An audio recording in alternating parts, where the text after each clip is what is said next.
અને શિષ્યનો ભાવ કેવો છે એની વાત છે. રામૈયો બાવો કે છે,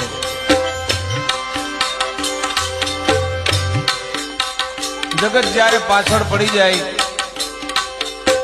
કે આ તો દંભી છે, પાખંડી છે, દોરા ધાગા કરે છે અને મારવાનો જ્યારે પ્રયાસ કરે છે ત્યારે ખટ ખટ ખટ ગિરનારના પગથિયાં વેલો બાવો ચડતો જાય.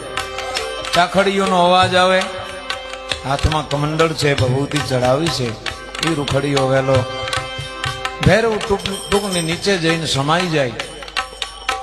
પાછળથી રામૈયા બાવાને ખબર પડે, હવ ગુરુ મહારાજ છેલ્લા દર્શન પણ અમને ન મળ્યા.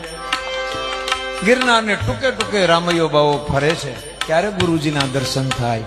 એક દિવસ સાંજનો સંધ્યાનો સમય છે અને ભૈરવ ગુફામાંથી બહાર નીકળી અને ભૈરવ ટૂંકને આમ આંટો મારતા હોય, ધૂપ થતો હોય, ખડાક ખડાક ખડાક ખડાક ચાખડીઓનો અવાજ આવતો હોય, ચીપિયાનો અવાજ આવતો હોય, ડમરા વાગતા હોય, એવો ભાસ થાય. રામૈયો બાવો પગ પકડવા માટે પાછળ દોડે છે. લઘુ લઘુ પૂગવા જાય તો ગુફાની અંદર સમાઈ જાય.